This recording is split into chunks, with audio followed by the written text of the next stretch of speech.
All right, so we'll do a half-hour overview of Unreal Engine 4. So after you launch, so you go to Unreal Engine Library, you launch the engine after you install it. So Pada hopefully have been installed by now. We're going to create a new project. So I'm going to create a new project that is in category games, because this is a game development class. And you can do a first-person shooter. I think third person is probably the better template to start with, because it's got character animations, and the first person one doesn't. You're actually just a camera walking around. You don't actually have, with arms, you don't have a body. So we'll make a third person template, and the name of this project will be Spring 22. It's going to be blueprint, max quality, ray tracing off. It's still buggy. I've turned it on before, and it just seems to cause more bugs than it's worth. Desktop console with starter content. So all the default settings is fine. Hit create project, and then it's going to dump you into a pre-built world with some stuff done for you. You don't have to use a template to start a new project, but I think it's a good idea. Just because getting going at the beginning can be kind of rough if you don't know what you're doing. New plugins are available. All right. Okay, so here we have our third-person template. If we hit play, WASD works, jump works, and that's about it. There's no click, there's no right-click. Escape gets you out of that. So, so how do we do stuff in Unreal Engine? The first thing to know is how to move around in the world. If you right-click and drag, it rotates the camera. If you hold down right-click and use WASD, you can fly around in the world. E moves you up, Q moves you down, and that's how you navigate around. If you're not holding down the right mouse click, WASD don't do nothing, right? In fact, WE and R, you can see up here, are actually hotkeys for the three most important things we do inside of the engine, which is to move things, which is W, rotate things, which is E, and scale things, which is R. Make things bigger and smaller. Okay, so we can mess with things in the world. We can also delete things, like this wall here. We can delete it by selecting it, left click to select, delete key to delete it. There you go. And then we'd probably just fall off the edge of the world if we ran that way. So I'm just, in fact, going to delete all 4 of these walls here and just make it a nice open platform in the middle of nowhere. And then that's it, because there's actually a kill plane set up about 100 units down, about 10 meters down. Units in Unreal Engine are centimeters, I think, or something like that. Yeah, and so when you hit the kill plane, it kills you. So you can't fall forever. Okay, so in order to mess with objects in the world, left click to select them, and then W, E, and R, or you just click manually on the things here. If you click on that, you can see there's 3 arrows that appear. These are color-coded based on the axis they are in. The x-axis is this way. The y-axis is this way. And the z-axis is this way. And so if you click and drag on that specific arrow, it'll slide the box. See, even if I move the mouse up and down, it slides purely along the y-axis. Okay, y-axis is from the starting position's perspective, at least. The y-axis is left and right. The x-axis is forward and backwards, and the z-axis is up and down.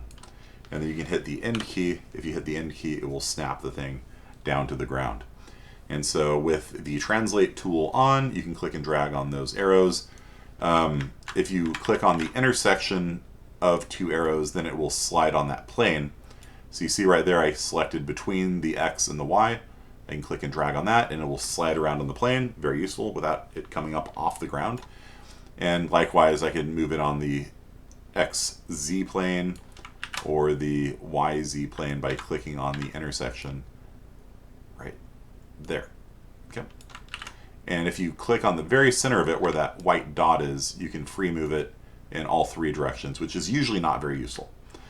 Because you can see as I'm moving it left and right, it's coming up off the ground, it's going into the ground, it's kind of a mess. Like three-dimensional movement is actually kind of terrible, right?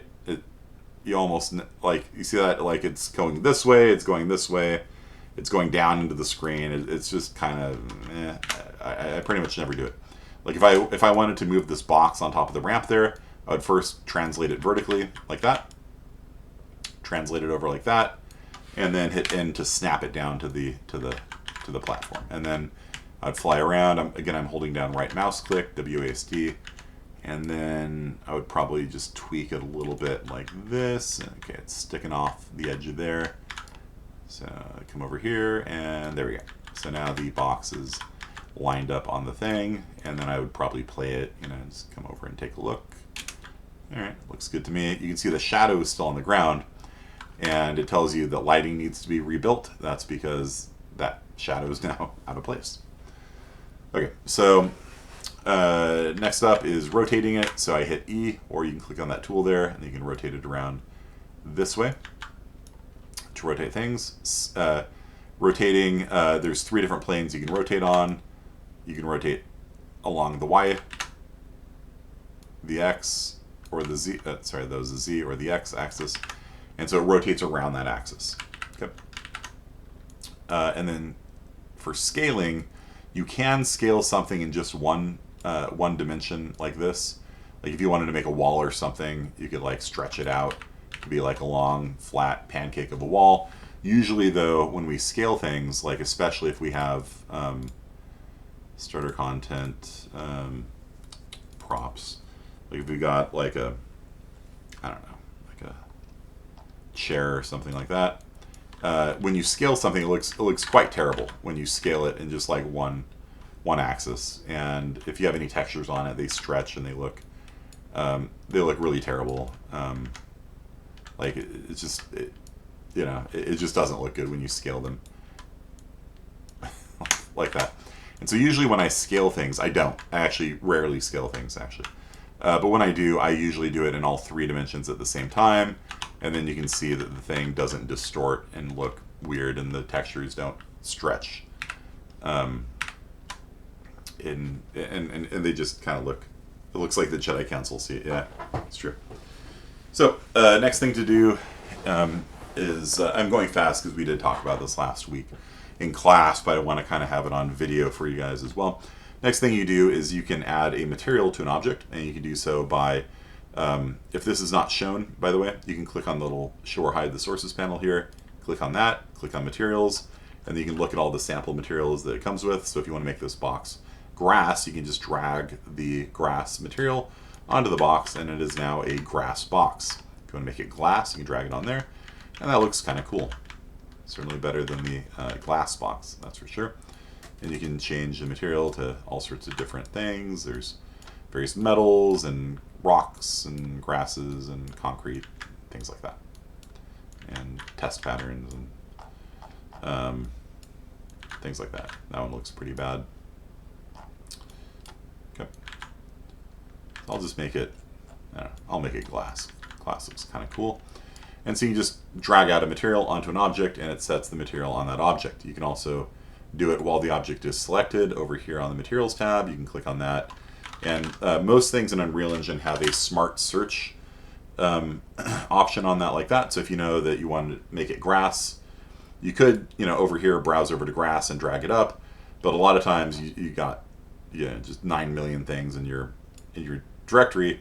You could search for it here. There's basically smart search like everywhere in Unreal Engine. But like you can also have the object selected and then come over here and search for grass like that, and then click on that, and then it turns to grass. So you can find things and set things all sorts of different ways in Unreal Engine. There's always multiple different ways of doing the same thing in Unreal Engine. Yeah, so that's materials. There's a lot to play with in the starter content, and there's tons of free materials out there. We're not going to play with it today, but we're going to at some point import free assets from either the asset store or different websites out there that have free assets and stuff like that as well. So over on the left-hand side, we have the palette where we can drag things out. So last time we made a snowman. We did so by, no, not empty actor. Empty actor is empty. It doesn't actually appear in the world. See, that circle is just a placeholder. So not empty actor. We want a sphere and a sphere. Just gonna do that. Just do this and W and up and end, and then let's see here. If you hold down Shift, by the way, when you drag, the camera follows it. It's kind of fun. Let's see. If you hold down Alt and drag, it will duplicate it. So rather than copy and pasting, I hold down Alt and click on the Z-axis, and then there we go. And if I want to add some noses, I'll drag out another sphere, and I will hit R, and I will shrink it down to there, and do that. Pull it in a little bit. Hold down Alt, give it another eye. Actually, before I do that, let's give it a eye color. Yeah, that'll work. Hold down Alt and drag it out like that. So we got eyes on the snowman now.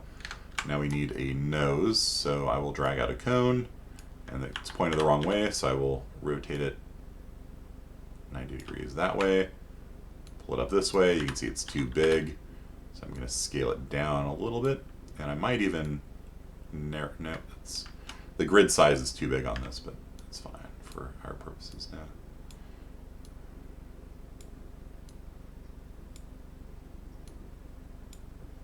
And there we go. And let's turn off Snap to Grid.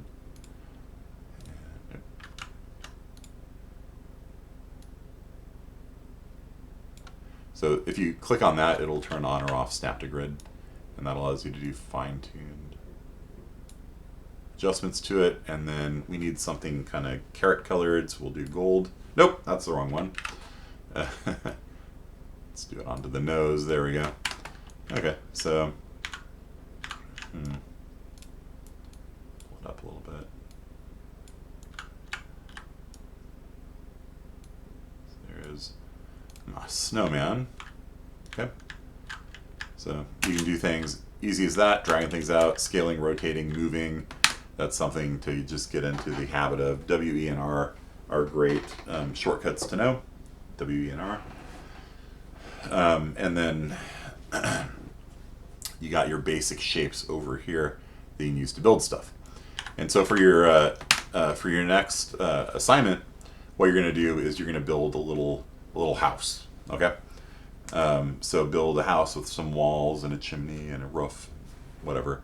And I typically put all of my stuff into the same project. Every semester I just make a new project, and this one is called Spring 2022. I would say you should do the same rather than making a new project every time.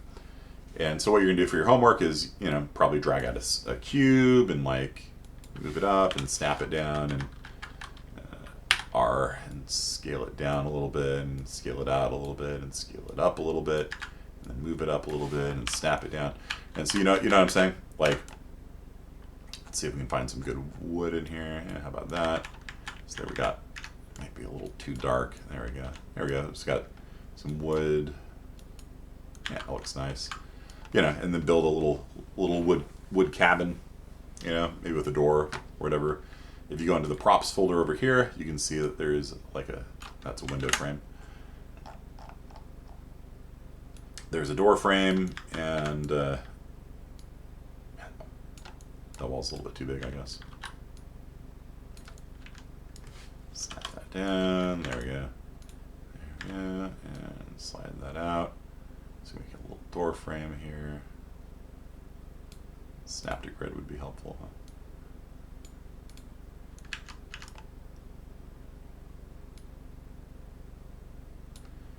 Work. And then the door frame is metal right now. I think I'll make that oak as well. There we go. And the height of view, I'm just going to snap it down a little here and snap it there.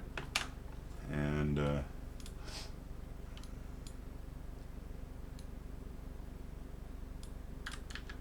a small gap between the two. This is why I should have not turned off, or I should have turned Snap to Grid back on in the interim.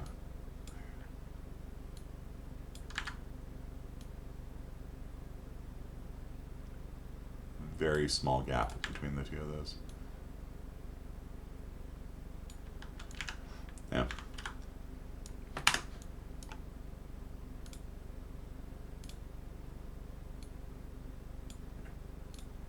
Okay.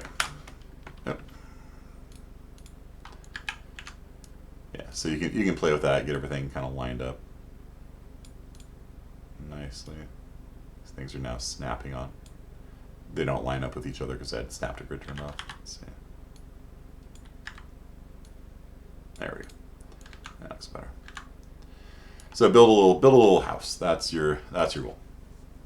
Okay. So next thing to talk about are lighting. So there's a couple different kinds of built-in lights in Unreal Engine, and let's duplicate this real fast. Holding down Alt and drag. This is a really narrow house, isn't it? And then I will Alt drag out to here, rotate it 90 degrees this way, pull it in this way, scale it down.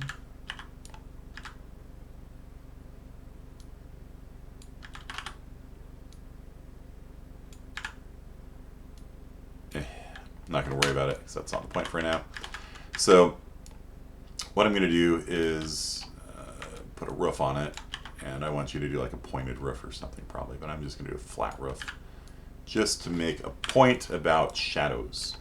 So over here, you see how it's dark inside of here? It's a little tiny little house.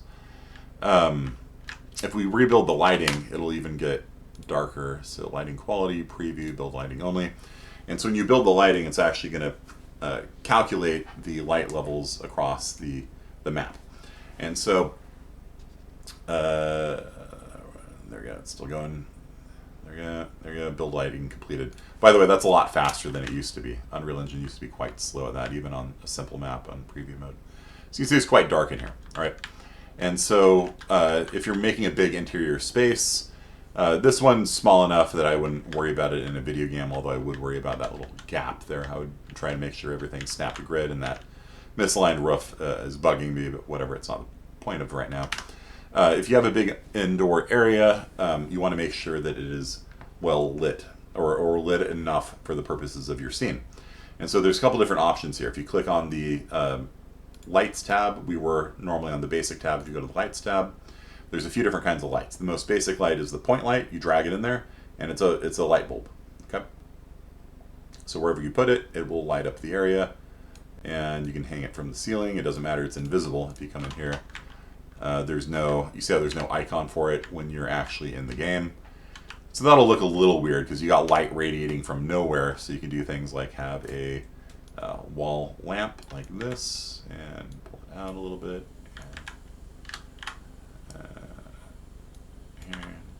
Maybe we'll even rotate it around 180 degrees, pull it up and over and up,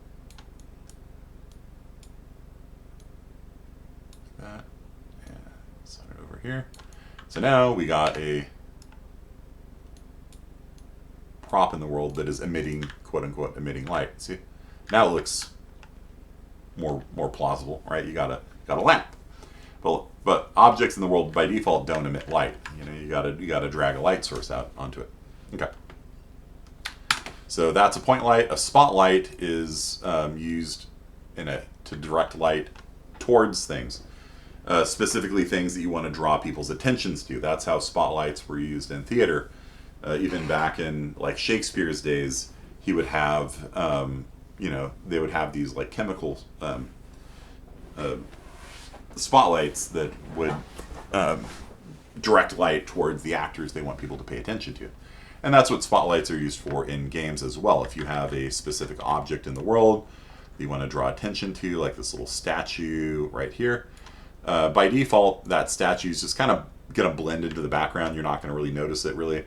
But if it's like an important quest item, then what you do is you take a spotlight like this, and you drag it like this, and you can rotate it as well to change the direction the spotlight is shining in.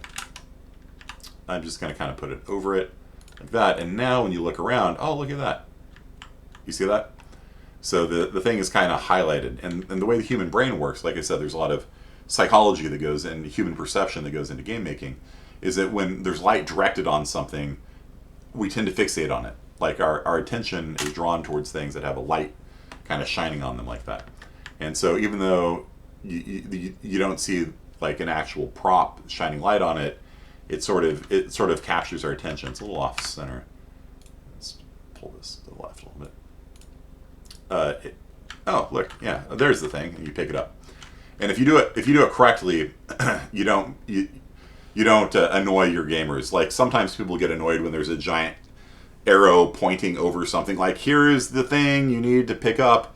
Like a lot of people like having the experience of walking around a room and be like, all right, where is the tablet that I'm looking for? You know, oh, found it. You know, but at the same time, it gets annoying when people can't find something. In Kingdom Come Deliverance, one of my favorite games ever, there's a wooden spoon in a brown cave that's almost impossible to find. And if I was the game developer, I would have taken a spotlight and maybe not even made it as obvious as this, because here you can kind of see there's a light on it. I might even just come over here and turn the intensity way down. I turned it down to just 2 candles out of the 10 that it started with, and even still, you can see that thing's kind of highlighted, right? Like the thing pops out from the background. Doing something like that, because it frustrates people when they can't see things because it's dark, you know. But at the same time, it annoys people if you're like, yeah, all right, we're gonna turn the candles up to 100. You know, you're like, look, right there, you know, laser beams pointing at it, like that's the thing. Yeah, because people like to have the feeling of exploration, right? We talked about this last week, is that feeling of exploration gives you that an accomplishment. Like when you find something, oh look, I looked under the you know, the stairways, and I found there was a secret there, you know, and stuff like that. Like that's part of the fun of video games. And so lighting and spotlighting in particular are really important tools in your tool chest.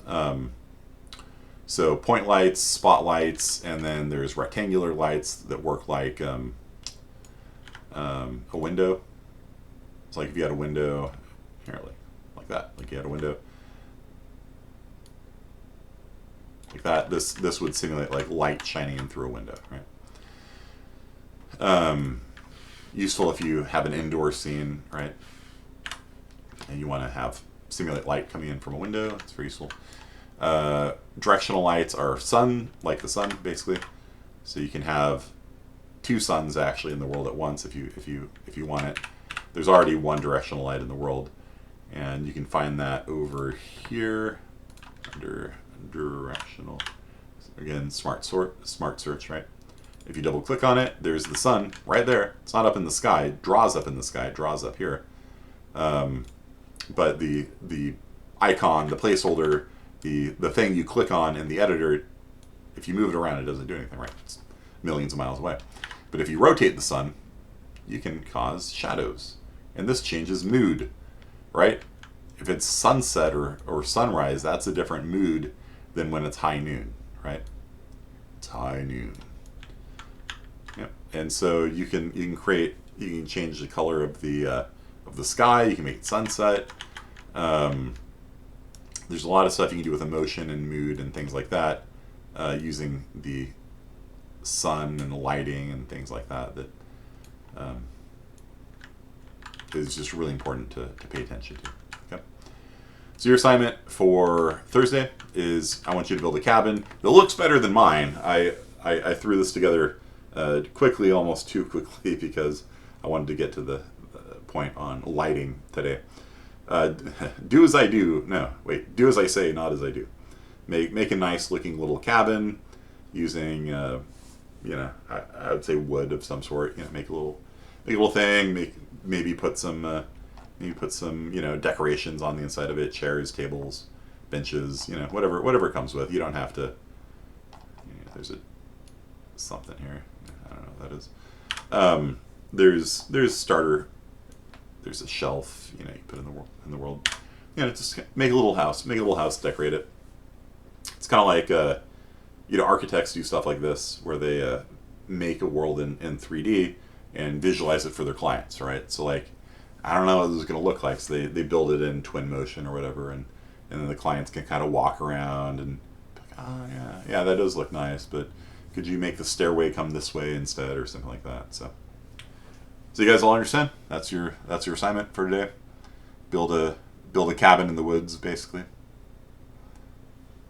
I think Meredith, Falcon, I think you guys could drag out some boxes, move, rotate, scale, make them wooden, put some lights out there, put some props, some decorations.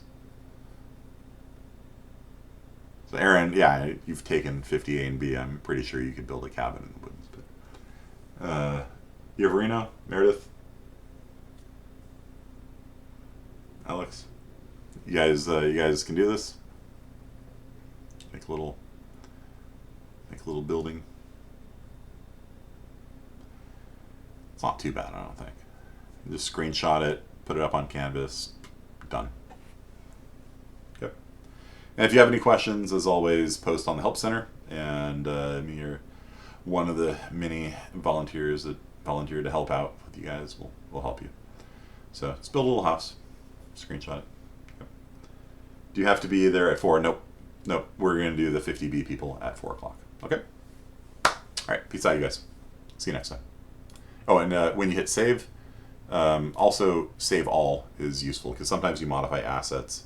Save saves the world, but it doesn't save if you like messed with something down here. So get into the habit of hitting save all every so often. It'll save you some headache. All right. Cool. I'll see you guys next time.